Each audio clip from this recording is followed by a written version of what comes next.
Welcome, everybody. Dr. James Beckett, Sports Card Insights. Thanks, sponsors. Topps Panini Upper Deck, Heritage Auctions, Huggins and Scott Auctions, Mike Stadium Sports Cards, Burbank Sports Cards, ComC.com, and Beckett Media, Beckett Grading, Beckett Authentication. With Rich Klein today, we're going to talk about an episode that happened.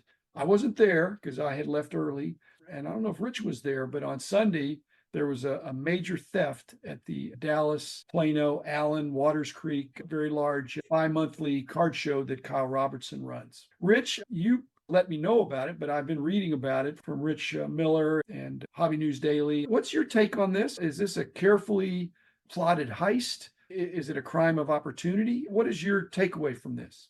From seeing everything and reading everything, a little of both. They obviously scoped who would have good stuff. Rich, who would have good stuff? Did this guy not have the best stuff in the room? He has the best stuff in the room. Okay, so not hard to figure out, and it was condensed into one or two showcases that were super impressive. In fact, cards that are unlikely to sell at the show, because my thought is anything over $10,000 is unlikely to sell at a show. It could, but a $5,000 card, 10,000, you get above that. Okay. But I think it's both. They scoped out, and I'm going to digress for a second. Back in 1991, our friend Dan McKee, his dad was heartbroken because the 1991 National had a lot of issues, and they wiped out Dan's father's entire display. They stole everything from the table. And that was like one night after the show. That wasn't during loadout. That was even a worse situation. But this is a situation where the people knew what they were doing. I'm going to guess they're professionals. They saw what the best material available was. As you said, it's all condensed. And the owner was not at the table when that happened. He was with somebody else working on a way to get all his cards. Okay, do you think these guys observed on Thursday night or maybe at least Friday night or Saturday night to see what the breakdown possibility would be? Because were they leaving those cards out in the showcase on Saturday and they were breaking down to come home? There is security after hours there and there's cameras, but how did they know these cards were going to be put in this case that was under the table? If you ever look behind somebody's table, it's not like a booth. You can see what cases people have a lot of the times. They're not necessarily thinking about being secretive of where their cases are behind the table. So not everybody thinks about, okay, how do I camouflage my Pelican case or whatever case I use for my cards?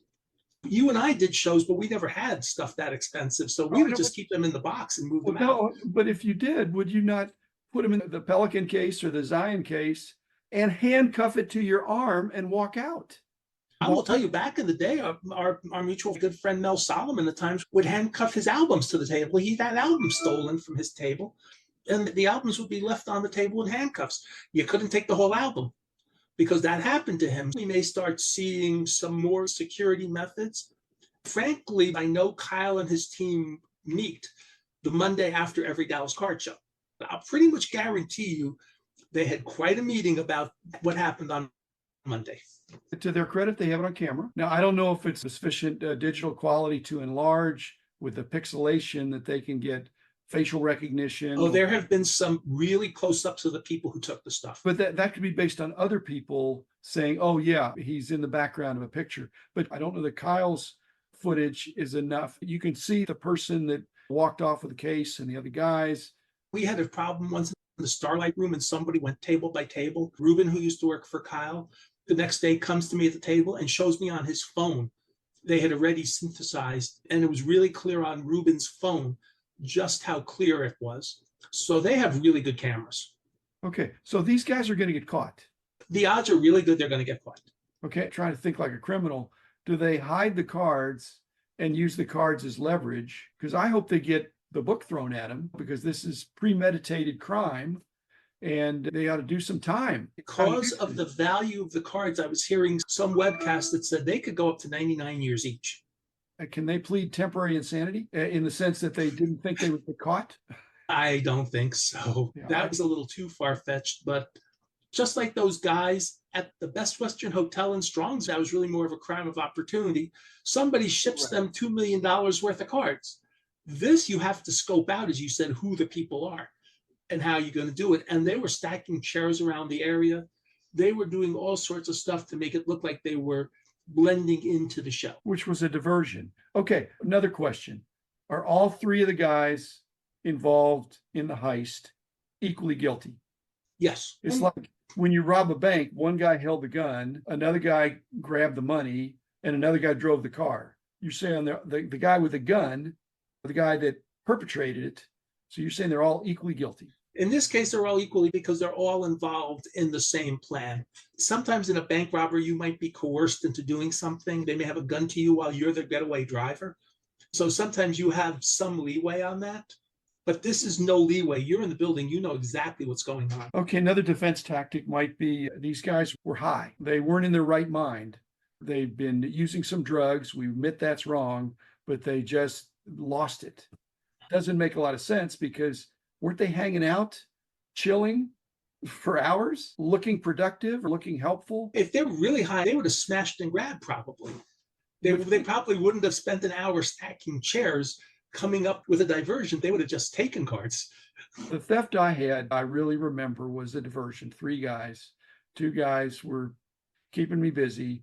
And at the far end of my table, the third guy palmed off a couple big stacks of cards that were valuable at the time. It'd be petty larceny now because it was probably many hundreds of dollars, but not many thousands of dollars. Still ticked me off. But this is grand larceny. This is $2 million worth of stuff. One thing I always did when I was setting up at the Dallas Card Show, whatever, and Kyle always made sure I had a showcase. But like my cheapest cards, if I had quarter cards, they were at the ends of the table. If something happens where I'm going to be distracted, the stuff at the end of the table, if I miss something there or somebody takes something, I don't want to say good, but okay, they're not taking the $30, $40, $50 cards. They're taking quarter. If they take a box, it's replaceable. Okay, but a lot of your cards are not graded. Now, I think all the cards pretty much were graded. And were they There not were a all few listed? raw cards, but most of them were graded. Okay, but were they not all listed on Mascot? I think so. That's another plug for Ezra and Mascot when they're doing these digital graded inventories for dealers at the show. That will be helpful in getting these cards back and dealers knowing that this is contraband, stolen goods. By the way, for having the cards graded makes it a lot easier to deal with the insurance company. The other problem I have is that if they go to sell this to you or me or anybody else, just somebody says, hey, I got a good card, but I need to sell it. I need to raise some money. And if I don't go check to see the serial number, no, I wouldn't, and I don't think you would, but somebody might unwittingly purchase it for, let's say, 2/3 price. If it's less than half price, that would cause alarm. 75% of comps, 70%, they just say, I really got to sell. I'll go down to 65%. And they get $6,500 for a solid $10,000 card. Now I've got a card that guy was not entitled to sell me. And now I'm holding the stolen goods. I presumably have to give it back. But who makes me whole for my $6,500? You had me watch a great video, Jeremy Lee, a Saturday night episode on that. You had me watch that. It's truly a fascinating story with the stolen cards. If you're going to sell the cards, you don't sell them in one thing. You sell one here and one there, and you dribble them along to not get suspicion going. Serial killers, they're horrible people, but they bargain. I'll tell you where another victim is buried or something. That on TV, you think, oh my goodness, they're getting leverage in their sentencing because they're going to be helpful in leading the police to the missing cards or the missing body or something like that. It's so horrible to me that this wholesome hobby we love, guys are messing it up. It's not just the greed factor, but there's an opportunity there. But why is the dealer not walking out with most of his cards? No. The best I mean, his kids were there, but they're not quite as experienced. They're teenagers. Were they going to bring them later? Oh, everything was going to be packed up. It's a $70,000 reward as of we're taping this on the cards. So play with me on this. Okay. Let's say no questions asked. These people, we are not involved in any way. But they hand us the cards and they said there's a $70,000 reward, no questions asked. You and I are not in the video. We returned the cards. Somebody we don't know just wanted to sell them to us. We said there was a problem and we just took the $70,000. Let's say we split it in 4. I just made a little less than $20,000 for doing absolutely nothing but returning cards. It's not a home run, but for me, having not been involved in any way, it's quite a payday. I don't know what you mean by that. So what I mean is you or I know these 3 people. If we knew them, okay. If we knew them. We're not recognize involved in that this. guy. We would tell the authorities Okay. that we were given these cards. We want to give them back to you. We know there's a reward, and we collect the reward, and then we split it with the other three people. That doesn't sound like you or me, Rich. I mean, that's Reward. an easy way to take $20,000, and you're not the one doing the crime. You're just collecting money. I don't want to collect any money for something I didn't earn. There will be people thinking that way. I will tell you that. If it gets people to study the video, scramble and look at their other footage, some of these guys that go around and do a lot of footage and get really detailed background picture of each of these three guys, then I believe they can be identified. But I hope they're not doing that for the money. There's so many people walking around doing cameras. It could be a selfie, but there's somebody in the background. I'm not condoning that at all. I'm just saying that's an interesting twist to the whole thing. The reward gets high enough, you participate not because you were involved, but you're a friend of some of these people. If it's $70,000 reward for information that leads to the arrest and conviction and return of all the cards. Yes. But what you're pointing out is there could be 20 people come up and say, you know what, on my phone, I've got these guys, so give me the $70,000. There could be 70 people that come up and say, hey, police department, here's my footage. I know who these guys are. Then that's 70 people each getting $1,000. Again, I think people ought to just do the right thing. I don't want to go arrest anybody, but I want to provide information that leads to the conviction of bad apples and return of all the cards. Why are there two cards still missing? The Walter Johnson Ramley from the Strongsville theft.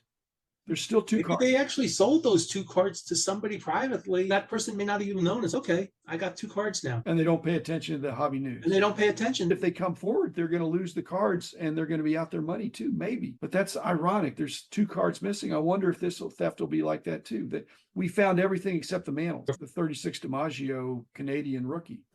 Worldwide Good card. Great card, but it's just unclean hands, Rich. You shouldn't participate. It's not good. It's a black eye for our hobby. You think these guys are professionals? Oh, yeah. So they've stolen other stuff. I've been told that at the TriStar Houston show, there's a bunch of professionals that walk around that show, and there's stuff stolen at every single Houston TriStar show. You're causing me to never want to have a table and never shop. No, I want you to have a table, other than but I'll be there with you, Jim. So my goal is to have nothing on my table worthy of stealing. It seems backwards. I was reading the Blowout forums. One guy makes photos of his cards, and the photos are in the showcase. Then you make an arrangement during the show to see the card, and he'll pull out the one card for you. It'd be interesting. People do social experiments. You could have a Zion case and go to the trade night and circulate around, talk to a bunch of people, then say, oh, I got to go to the bathroom. And you leave your Zion case behind. It's just too heavy. Just stick it in the corner, think nobody's looking, and come back an hour later and wonder if it's still there. Maybe you had a secret camera on it, but I hope the hobby is honest enough that people don't take stuff that's not theirs. I know my friends at the Beast Sports Cards, they have a trade night 3 or 4 times a year. I'm stunned by how many kids have these Zion or Pelican cases at these trade nights. It's actually great. I see more kids and I wish the kids were trying to sometimes do cheaper cards, but at least it was nice seeing kids trading. The other scam they do in these TV and movie whodunits, they get a duplicate case. They have their own Zion case, Pelican case filled up with a similar weight, and you do a switcheroo. It's the same brand, style, no identification markings on the case, and you distract the person and you switch cases with. And yours is junk wax slabs. I hope people don't do stuff like that. There's so many ways to make money in our industry without. Here's a good one. The man in the house of cards. The man